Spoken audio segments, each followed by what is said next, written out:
Nga pala, baka kayo ay naghahanap no, ng murang accommodation sa Maynila na malapit sa airport, na malapit sa Mall of Asia, MOA Arena, malapit sa MOA Arena, no, is in by the Bay, B-side.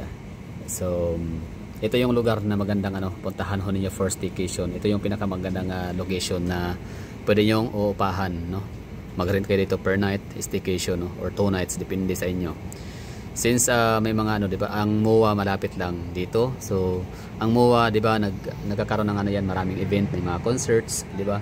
So, madalas sa mga taga Luzon, Visayas in Mindanao, taga Northern Luzon, Southern Luzon, Visayas and Mindanao, siyempre may mga yan may mga pupunta talaga ng Manila para manood ng mga concert, 'di ba?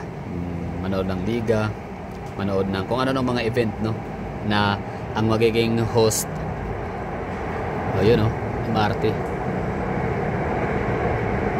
I mean LRT pala yun. Galing. So yun, advertise mo na commercial, LRT. So yun, bali itong lugar na to dito is perfect talaga to. Pinaka strategic location ho siya para sa mga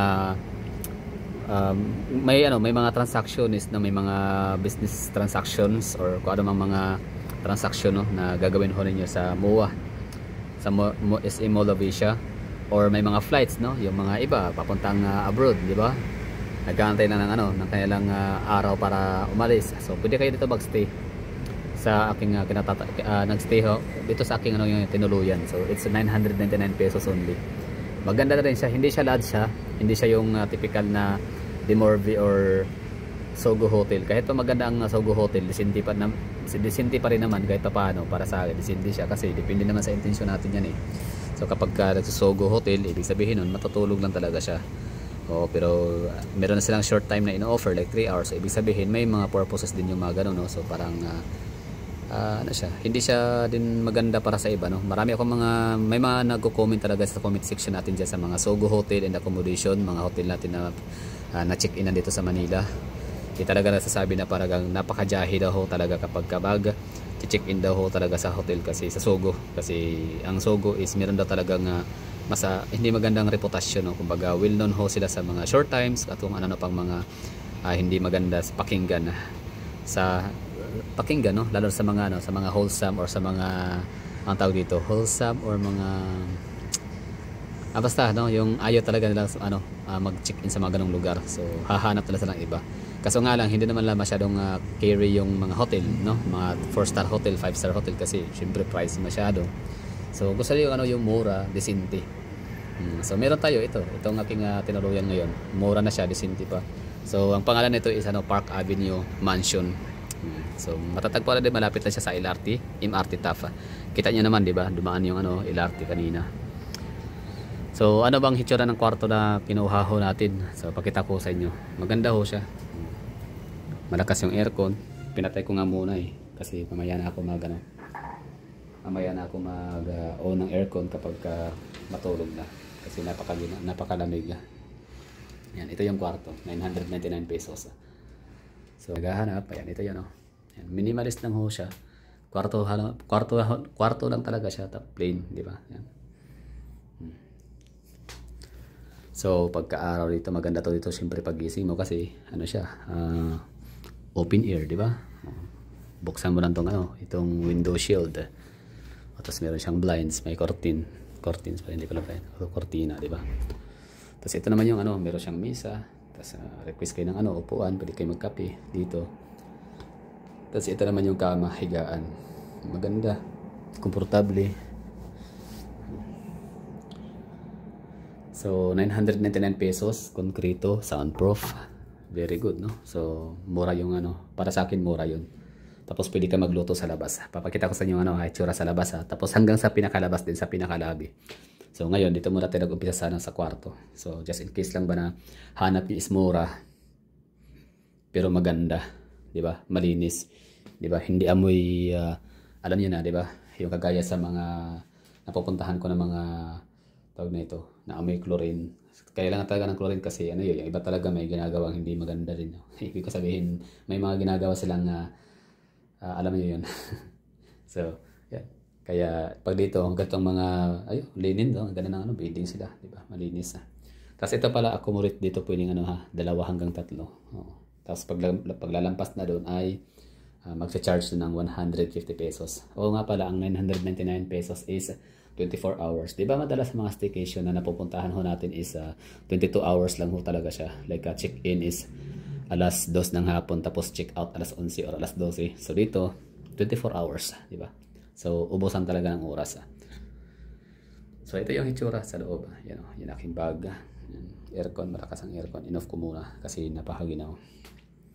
Tapos yan lang, napakasimple, napakamaliwalas, very minimalist, di ba? Yung ano, yung pintura.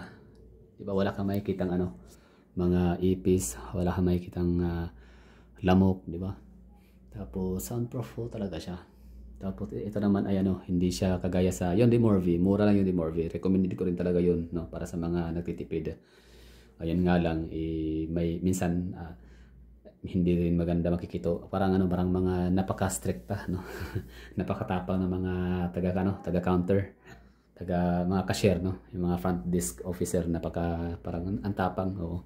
Hindi sila friendly. I mean, hindi naman kailangan makipag-friend, pero iba yung approach, oo. Ang tatapang basta. Tapos ano pa ba? Meron dong ano, yung makikita mo yung mga pipe ng mga CR na talagang magkakaroon ka ng ano, parang what ifs, di ba? What if kung sasabog yung pipe na yun. So may mga ganun. Tapos minsan may mga ipis na lumalabas sa anywhere, somewhere, di ba? Sa Dimorvi. Pero okay na yun, no? Ang sa Dimorvi na price doon ay ano, 770 pesos ang 24 hours. Tapos deposit 200, so 970 ang babayaran. Kung wala kang paglabas mo ng kwarto, wala ka rin namang damage. So yung 200 pesos na deposit is makukuha mo rin naman yun. So dito wala kang deposit, no. So yun lang, 999 pesos yun na yun. So i-keep the change mo na 1,000 pesos, pero 999 lang talaga.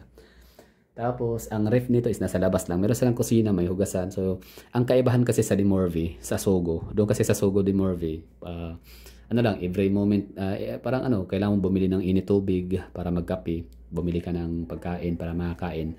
Pero dito, gusto mo makatipid. Ito talaga yung ano, ito yung staycation. Itong kwarto na to, ito ay maganda para sa mga pang 1 week. Oo, pang 3 days, ganun, pang ano, pang matagalan. Hindi siya pang short time. Oo, at pang pamilya pwede rin. So, bakit hanggang 3 dito? So, pwede naman 2, tapos isa dito sa sahig kasi meron silang extra mattress. So, pag 4, pwede naman 4. So mag-charge na ng 150 pesos. So ngayon lalabas naman tayo ngayon, no, konti na lang. So lalabas na tayo para makita natin yung ano, yung pinaka common sink, tapos yung CR. Actually itong unit na to dito, condominium kasi to eh. So itong condo unit na to is 3 ang kwarto nito, no. Merong isa dito occupied, malaki. Tapos ito naman 1,199 ang presyo nito sa kabila. May sariling CR, kaya mas mahal ng 200. So dito naman wala siyang CR, kaya 999 lang. Pero mura na talaga yun, sa totoo lang. Believe me, ticket from me na bilang traveler, oo, gala, wala ibang ginagawa kundi mag-travel at mag-check-in, no, sa mga ganitong kwarto. So ako naman sharing is blessings lang naman talaga, no. So yung mga magandang experience ko, sinishare ko talaga sa inyo. Kahit yung hindi rin magandang experience, pag hindi siya karapat-dapat na i-recommend, hindi ko talaga nire-recommend. Yan ba yan, train ulit. Wala na. Ano yung train? Okay, so balik tayo dito sa kwarto. Talagang safety talaga kasi may grills sa bintana. Tapos may gwardiya dito. Anyway, mamaya makita nyo naman ang lobby area. May gwardiya, tapos may logbook, tapos pati yung elevator. Talagang may elevator man, no, operator. So yun, bali napakamura talaga ng 999 pesos. So take it from me kasi ako yung medyo nasasabi ko talaga sa sarili ko na legit na, no, na makapagsabi ng approve or hindi good, no, na accommodation. So ito malinis, walang kalat, napaka-minimalist, no, simple lang talaga siya ng kwarto. Pero ang lakas ng aircon, ganda ng ng higaan.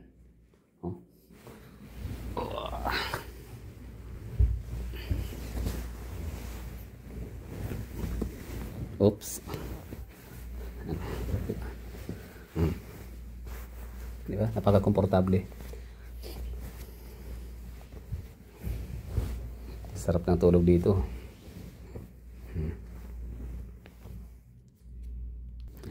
Ayan na. Tapos, labas na tayo. Tinanahon natin yung yung kusina. Tapos yung lutuan, tsaka yung ref, tsaka yung banyo. Tsaka hindi lang tayo sa kusina, sa banyo, lalabas, no? Kundi hanggang sa lobby, hanggang sa labas ng building. Para maipakita ko sa inyo yung hitsura talaga, no? At hanap din ng tindahan na pwede tayo makapamili ng any goods, no? Like tubig or ano pa man, no? So, balak kong bumili ng tubig. Tara, sama tayo. Samahan nyo ko. Tour ko kayo sa labas. Okay.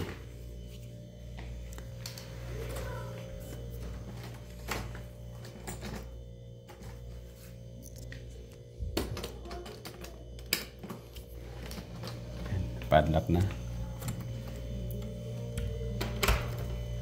Okay. So, ito yung isang unit occupied. May tao dyan ngayon nakatira. Tapos dito naman sa kabila meron. Air condition din sila. Tapos ito naman yung ref.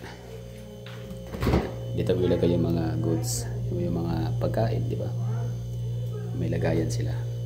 Ano meron dito? Tinan mo.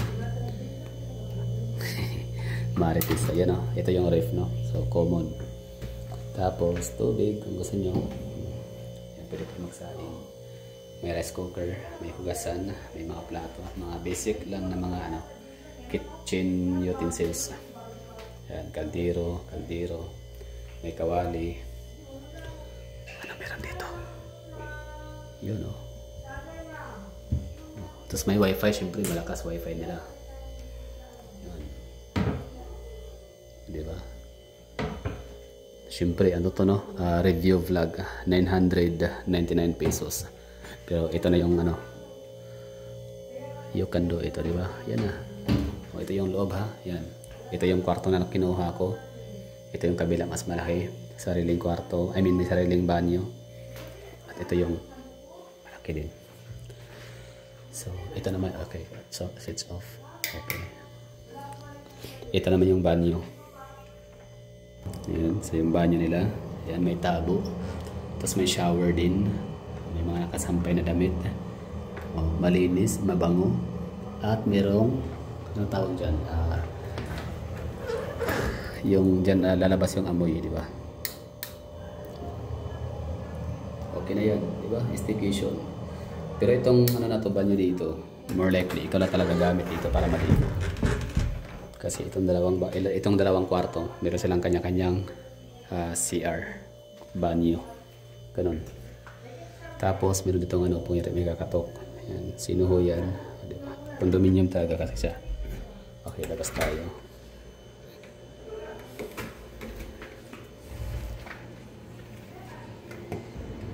Okay, close natin to dito. Okay.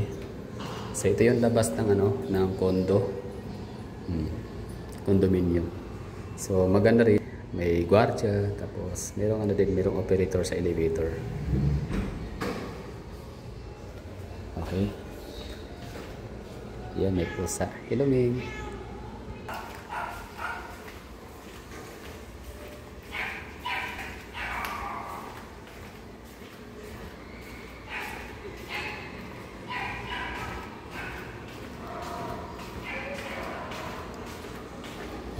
Yan, elevator. So, nasa 5th floor ho tayo. Yan o.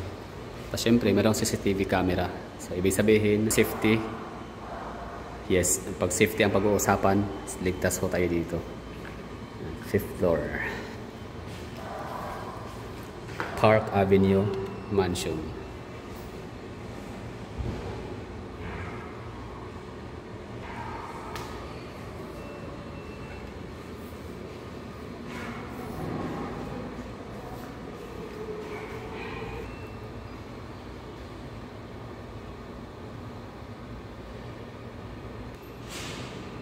Yan, 5th floor.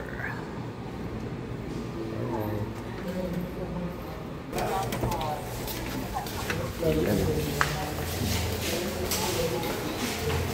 So, bawat elevator nila talagang operator. Ito yung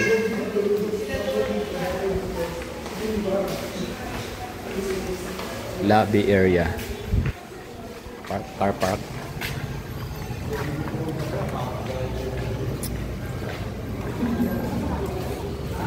Parking space. So ito na yung labas, kalsada. Tapos dito sa labas meron tayong makikitang nagtitinda ng street foods. Tapos ito naman yung Coffee Matters. Coffee. Tapos 7-Eleven, ayun So di na kailangan lumayo. Pagkalabas mo na ng building, meron na dito 7-Eleven. Tapos meron din dito Mansion Trading. Parang gusto ko dito kasi Chinese.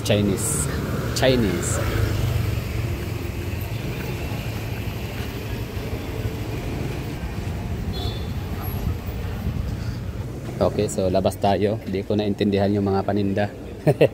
Chinese kasi nakasulat. So dito tayo sa 7-Eleven.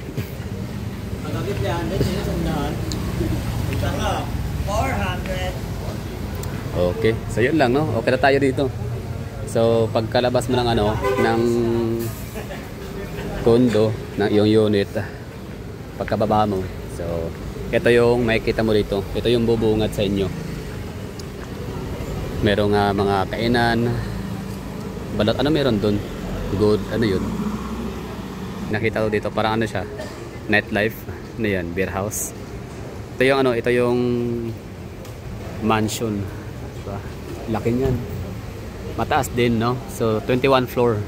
Yung pinaka penthouse. Ano sa tingin nyo? Okay ba dito? Solid ba ang dito? Ang inyong 999 pesos 24 hours. So ako, masabi ko oo. Solid. Yan lang, malapit lang sa 7-Eleven.